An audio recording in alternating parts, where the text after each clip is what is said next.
the chapter number 5 organizing. आज हम बात करेंगे रिगार्डिंग ऑर्गेनाइजेशनल स्ट्रक्चर.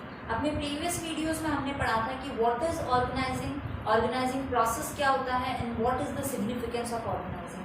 आज हम शुरुआत करेंगे विच ऑर्गेनाइजेशनल स्ट्रक्चर. देखो, जैसे ही हम अपने ऑर्गेनाइजेशन में ऑर्गेनाइजिंग का काम स्टार्ट करते हैं, ऑर्गेनाइजेशन स्ट्रक्चर जो है वो अपने आप बन जाता है. क्यों? क्योंकि हम ड्यूटीज असाइन कर रहे हैं, हम अथॉरिटी एंड रिस्पॉन्सिबिलिटीज असाइन कर रहे हैं, हम डिपार्टमेंट्स बना रहे हैं. तो ये जो ऑर्गेनाइजेशन स्ट्रक्चर है ये खुद ब खुद सेटअप हो जाता है. तो आइए पहले देखते हैं what is organisational structure. A framework within which managerial and operational task are perform. यानी कि एक ऐसा पैटर्न, एक ऐसा फ्रेमवर्क जिसमें कि ये क्लैरिफाई किया जाएगा कि मैनेजरियल काम और ऑपरेशनल काम कौन कौन करने वाले हैं. यानी कौन तो मैनेजर है या कौन सुपरवाइजर है, कौन सुपीरियर है और कौन सबऑर्डिनेट है, कौन एम्प्लॉय है. It specifies the relations between people, work and resources. यानी कि आपका जो ऑर्गेनाइजेशनल स्ट्रक्चर है आपके ऑर्गेनाइजेशन का, वो ये डिफाइन करता है कि लोगों के बीच में कैसा रिलेशन है, कौन सबऑर्डिनेट है एंड कौन सुपीरियर है, किसका क्या वर्क है एंड किसको कितने रिसोर्सेज हम प्रोवाइड करने वाले हैं ताकि वो गिवन टास्क को कंप्लीट कर सके. ये सारी ही इंफॉर्मेशन जो है आपके ऑर्गेनाइजेशन के ऑर्गेनाइजेशनल स्ट्रक्चर से हमें देखने को मिलती है. अब इसके अंदर एक इम्पॉर्टेंट कॉन्सेप्ट है, that is span of management. अब स्पैन ऑफ मैनेजमेंट क्या होता है? It gives shape to organisational structure. यानी आपके ऑर्गेनाइजेशनल स्ट्रक्चर को शेप देने का काम जो है स्पैन ऑफ मैनेजमेंट करता है. यानी स्पैन ऑफ मैनेजमेंट ही एक ऐसी चीज है जो आपका पूरा ऑर्गेनाइजेशनल स्ट्रक्चर सेटअप करता है. अब ये होता क्या है स्पैन ऑफ मैनेजमेंट? ये आपको बताता है कि how many subordinates are there under one superior. यानी एक मैनेजर या एक सुपीरियर के अंडर कितने सबऑर्डिनेट्स काम करेंगे, एक बंदा के नीचे कितने लोग जो है वो काम कर सकते हैं, वो कहलाता है आपका स्पैन ऑफ मैनेजमेंट. या अदर शब्दों में कहें तो स्पैन ऑफ कंट्रोल, कि एक बंदा कितने सबऑर्डिनेट्स को मैनेज करके चल सकता है या एक आदमी कितने लोगों को कंट्रोल करके चल सकता है. जैसा आपका स्पैन ऑफ मैनेजमेंट होगा वैसा ही आपका ऑर्गेनाइजेशनल स्ट्रक्चर बनेगा. अब देखिए, स्पैन ऑफ मैनेजमेंट आपका कैसा होना चाहिए, भाई लार्ज होगा या स्मॉल होगा, ये डिसाइड होता है कुछ पॉइंट्स के बेस पर. वो पॉइंट्स हैं, जैसे पहला है capacity and intelligence level of the manager. अगर मैनेजर का इंटेलिजेंस लेवल बहुत अच्छा है, कंट्रोल करने की उसकी कैपेसिटी बहुत अच्छी है, तो हम एक लार्ज स्पैन ऑफ कंट्रोल रख सकते हैं. लेकिन अगर मैनेजर जो है उसका इंटेलिजेंस लेवल या कंट्रोल करने की कैपेसिटी कम है तो हम स्मॉल जो स्पैन ऑफ कंट्रोल है उसको प्रेफर करेंगे. सेकेंड पॉइंट जो हमारा है, the trust of managers in their employees. यानी कि मैनेजर को अपने एम्प्लॉयज के ऊपर कितना भरोसा है. अगर बहुत ज्यादा भरोसा है, बहुत पहले से वो लंबे समय से एक साथ काम करते हुए आ रहे हैं, ट्रस्ट फेथ बहुत अच्छा है, तो हम एक लार्ज स्पैन ऑफ कंट्रोल भी ले सकते हैं. यानी कि बहुत सारे आदमी एक मैनेजर के अंदर काम कर रहे हैं. लेकिन अगर ये ट्रस्ट और फेथ नहीं है, कहने का मतलब है कि काम करते हुए बहुत ज्यादा टाइम नहीं हुआ है, इतनी अच्छी बॉन्डिंग नहीं है, रिलेशनशिप इतना स्ट्रांग नहीं है, तो फिर स्मॉल स्पैन ऑफ कंट्रोल को प्रेफर करेंगे कि भाई एक मैनेजर के नीचे कम ही सबऑर्डिनेट्स हो ताकि सुपरविजन का काम जो है वो प्रॉपरली किया जा सके. थर्ड पॉइंट है द एम्प्लॉयज इंटेलिजेंस लेवल. अगर आपके एम्प्लॉयज बहुत स्मार्ट हैं, इंटेलिजेंट हैं, वो अपना काम इफेक्टिव और एफिशिएंट मैनर में बहुत अच्छी तरीके से कर लेते हैं, तो आप एक लार्ज स्पैन ऑफ कंट्रोल भी रख सकते हैं. लेकिन अगर आपके एम्प्लॉयज न्यू हैं उस जॉब के अंदर या अनस्किल्ड है, प्रॉपरली ट्रेंड नहीं है, तो आपको थोड़ा टाइम देना पड़ेगा उनके सुपरविजन के ऊपर, उन्हें प्रॉपरली स्किल्ड करने में, उन्हें प्रॉपरली ट्रेंड करने में. तो ऐसे सिचुएशन में आप जो है स्मॉल स्पैन ऑफ कंट्रोल को प्रेफर कीजिए.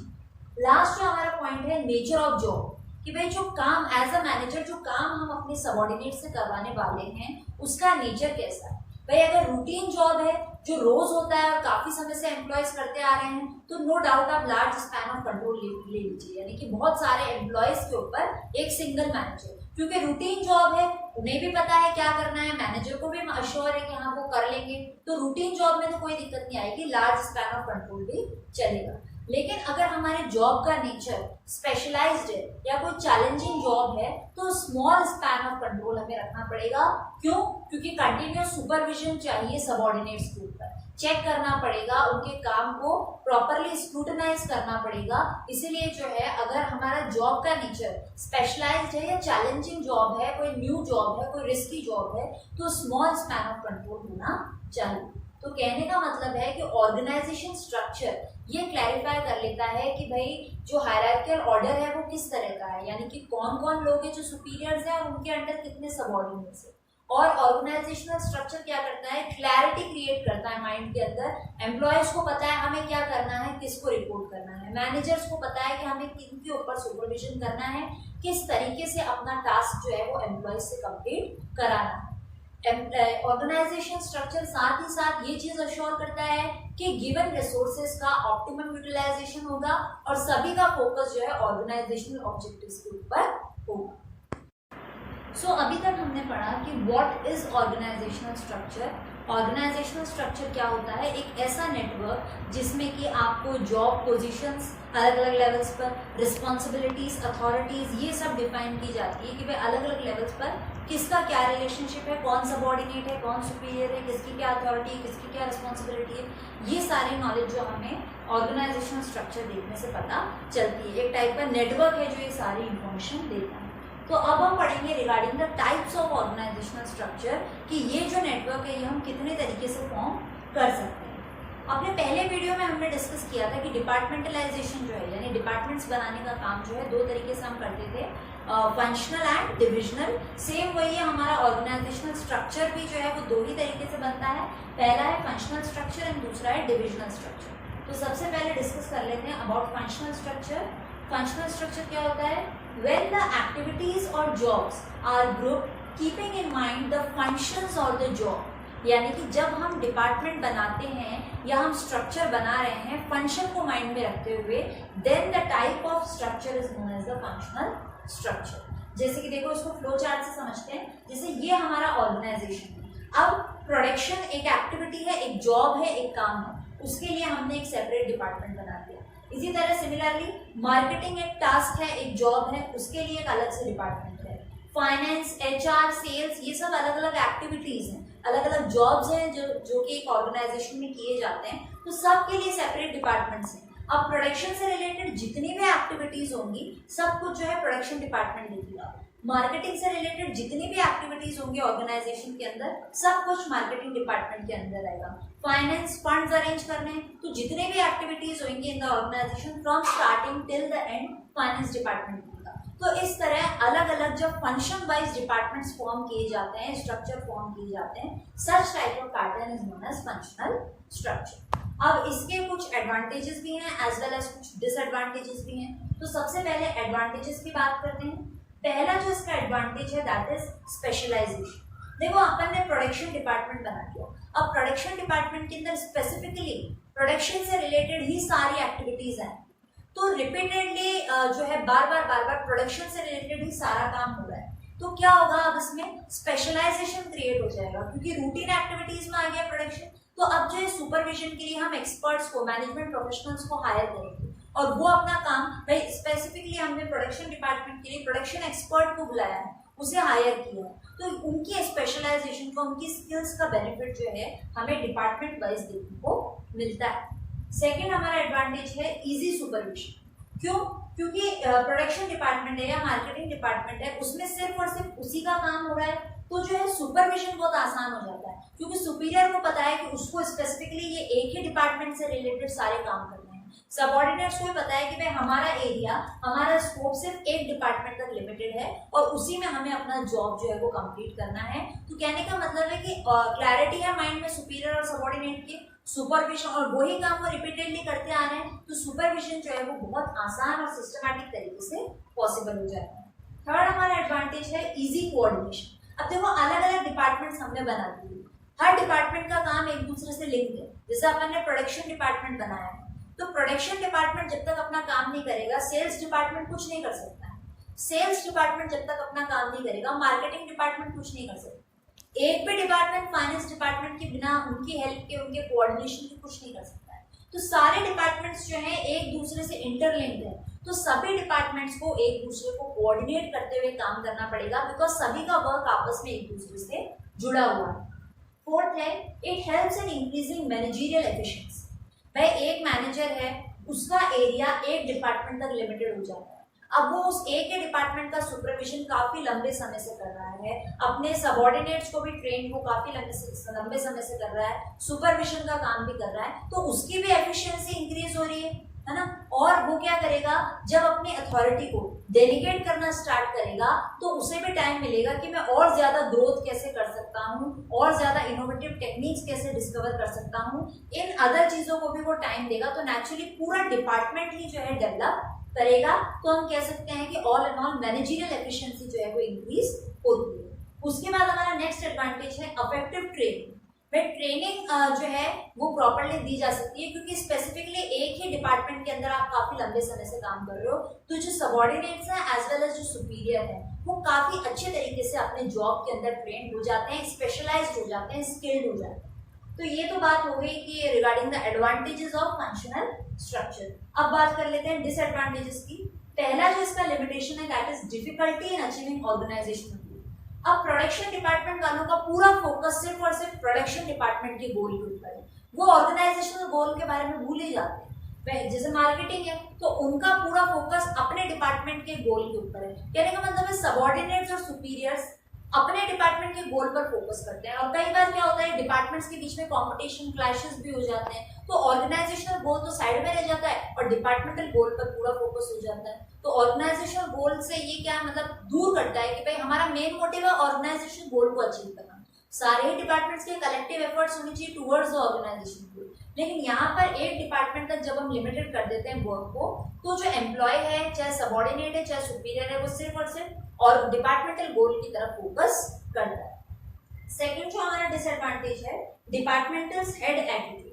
अब हर कोई जब मान लो प्रोडक्शन डिपार्टमेंट का जो भी हेड है, जो भी मैनेजर है, वो क्या समझता है कि यहाँ पे मैं इस डिपार्टमेंट का हेड हूँ, यहाँ पर मेरी ही चलेगी, तो वो जो है अपने आप को एम्पायर समझने लगता है, और ये भूल जाते हैं कि चाहे मैनेजर ही क्यों ना हो, सब एम्प्लॉयज हैं ऑर्गेनाइजेशन के, सभी का जो एफर्ट है कलेक्टिव एफर्ट होना चाहिए towards the welfare of the organisation, towards the achievement of the organisation goal. तो यहाँ पर जो है डिपार्टमेंटल हेड अपनी मोनोपोली अपने डिजायर के अकॉर्डिंग वर्क करने लग जाते हैं, और ये जो है बाद में जाके लॉन्ग रन में जो है ऑर्गेनाइजेशन के ऊपर नेगेटिव इम्पैक्ट डालती है इस तरह की चीजें। नेक्स्ट है difficult to fix accountability. Accountability यानी जवाबदारी किसकी बन रही है, भाई प्रोडक्शन डिपार्टमेंट बोल रहा है कि हम प्रॉपरली वर्क नहीं कर पाए क्योंकि हमें रॉ मटेरियल जो है प्रॉपर क्वालिटी का सप्लाई नहीं हुआ। सेल्स डिपार्टमेंट बोल रहा है हम अपना टारगेट टाइमली अचीव नहीं कर पाए क्योंकि प्रोडक्शन डिपार्टमेंट ने अपना काम टाइमली नहीं किया, है ना। और ये जो है मार्केटिंग डिपार्टमेंट बोल रहा है कि है ना फाइनेंस डिपार्टमेंट ने हमें कोऑपरेट नहीं किया।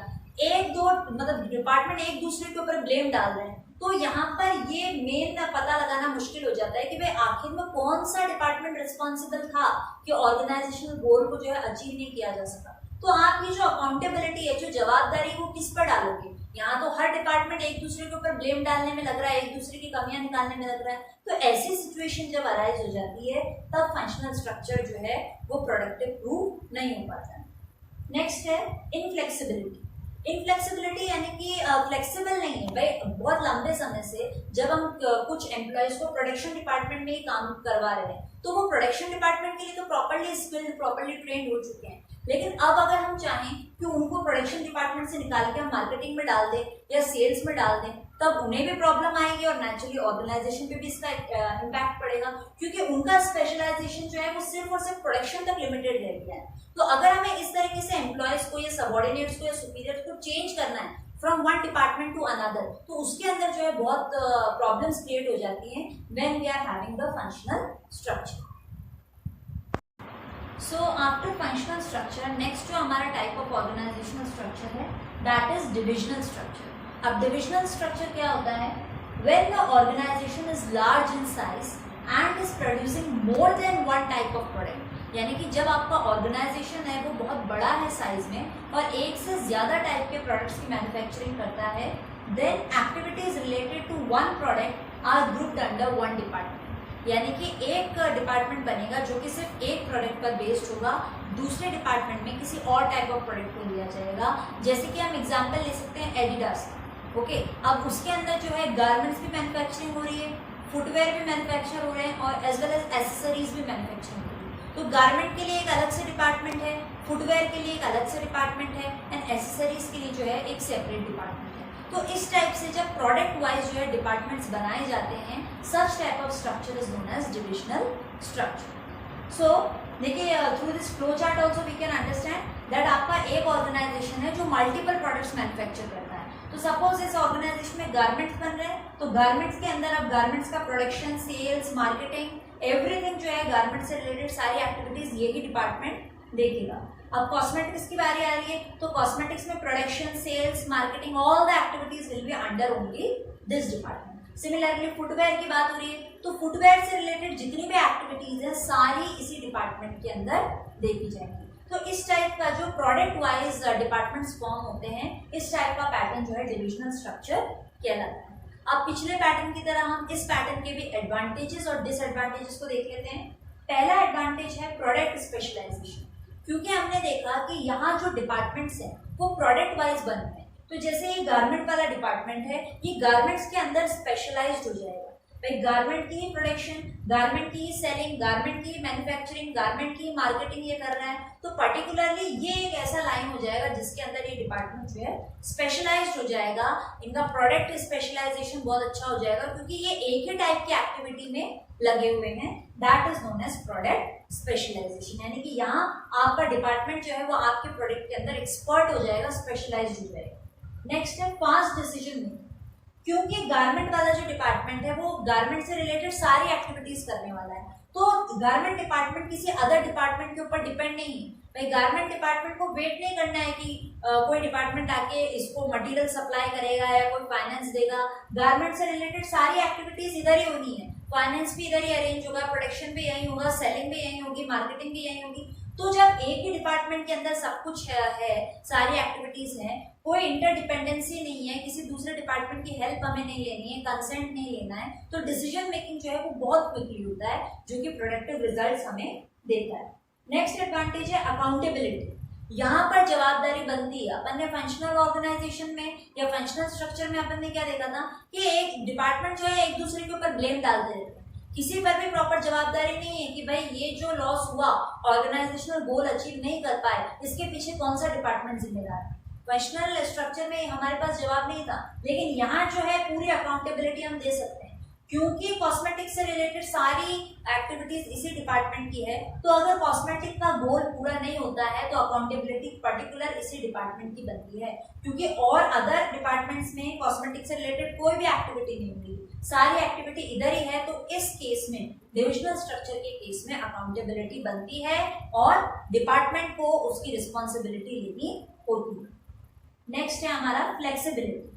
देखो प्रोडक्शन है वो यहाँ भी हो रहा है, यहाँ भी हो रहा है, यहाँ भी हो रहा है। अगेन सेल्स है तो यहाँ भी हो रहा है, यहाँ भी हो रहा है, ईच एंड एवरी डिपार्टमेंट हो रहा है। तो फ्लेक्सिबल स्ट्रक्चर है। हम चाहें तो गारमेंट्स वाले जो सेल्स वाले हैं उनको कॉस्मेटिक में भी डाल सकते हैं, कॉस्मेटिक वाले को फुटवेयर में भी डाल सकते हैं, क्योंकि फंक्शन तो सेम है। यहाँ भी सेलिंग करनी है उन्हें, यहाँ भी सेलिंग करनी है, यहाँ भी सेलिंग करनी है। तो same type of activities are present in every department. इसलिए हम कह सकते हैं कि this structure is flexible as compare to the functional structure. अगला जो हमारा एडवांटेज है एक्सपेंशन एंड ग्रोथ, क्योंकि यहाँ पर मल्टी प्रोडक्ट से डीलिंग की जा रही है और प्रोडक्ट स्पेशलाइजेशन के ऊपर फोकस किया जा रहा है, तो एक्सपेंशन और ग्रोथ कोई भी ऑर्गेनाइजेशनल बहुत अच्छी तरीके से कर सकती है अगर वो डिविजनल स्ट्रक्चर को अडॉप्ट करती है। अब बात कर लेते हैं डिसएडवांटेजेस की। तो पहला डिसएडवांटेज है मोर रिसोर्सेज रिक्वायर्ड। अब देखो प्रोडक्शन है, यहाँ भी करना है, यहाँ भी करना है, यहाँ भी करना है, सेल्स है, यहाँ भी करनी है, यहाँ भी करनी है, यहाँ भी करनी है, तो रिसोर्सेज जो है वो ज्यादा चाहिए, क्योंकि यहाँ पर भी चाहिए सारी एक्टिविटीज के लिए रिसोर्सेज, इस डिपार्टमेंट को भी रिक्वायर्ड है, इस डिपार्टमेंट को भी रिक्वायर्ड है, तो रिसोर्सेज ज्यादा होंगे तभी सभी डिपार्टमेंट्स में इक्वली डिस्ट्रीब्यूट हो पाएंगे। तो रिसोर्सेज के रिक्वायरमेंट जो है इस स्ट्रक्चर में ज्यादा रहती है। नेक्स्ट है हमारा प्रोडक्ट फोकस डिपार्टमेंट। अब जैसे गारमेंट्स वाला डिपार्टमेंट है तो वो सिर्फ और सिर्फ गारमेंट तक ही लिमिटेड है, गारमेंट से रिलेटेड सारी एक्टिविटीज करेगा, लेकिन कॉस्मेटिक्स के बारे में, फुटवेयर के बारे में गारमेंट वाला बिल्कुल भी कंसर्न नहीं है। तो ये सिर्फ वन प्रोडक्ट तक सीमित होकर रह जाते हैं, सिर्फ अपने ही प्रोडक्ट के ऊपर फोकस करते हैं। अदर प्रोडक्ट से, अदर डिपार्टमेंट से कोई मतलब नहीं है, ऑर्गेनाइजेशनल गोल से कोई मतलब नहीं है, सारा फोकस सिर्फ और सिर्फ खुद के प्रोडक्ट के ऊपर होता है। So this can also be one of the disadvantage. Next है हमारा कॉन्फ्लिक्ट। अब कॉन्फ्लिक्ट किस बात पे हो जाता है? अलोकेशन ऑफ रिसोर्सेज, क्योंकि रिसोर्सेज जो है वो ज्यादा चाहिए इस फॉर्मेट के अंदर। अब जो है डिपार्टमेंट्स में आपस में कॉन्फ्लिक्ट हो जाते हैं, डिसएग्रीमेंट हो जाता है पॉइंट ऑफ व्यू के अंदर कि भाई हमें रिसोर्सेज ज्यादा चाहिए, हमें सेलिंग के लिए ज्यादा रिसोर्सेज चाहिए, फुटवेयर वाला बोलेगा हमें फंड्स की ज्यादा रिक्वायरमेंट है। तो डिपार्टमेंट्स में जो है कॉन्फ्लिक्ट अराइज हो जाते हैं, जिस वजह से ऑर्गेनाइजेशनल पीस जो है वो बना नहीं रह पाता है और इसका ओवरऑल इम्पैक्ट जो है ऑर्गेनाइजेशन के ऊपर पड़ता है। तो हमने डिस्कस किया about the two types of organisational structure. पहला था फंक्शनल स्ट्रक्चर एंड दूसरा था डिविजनल स्ट्रक्चर।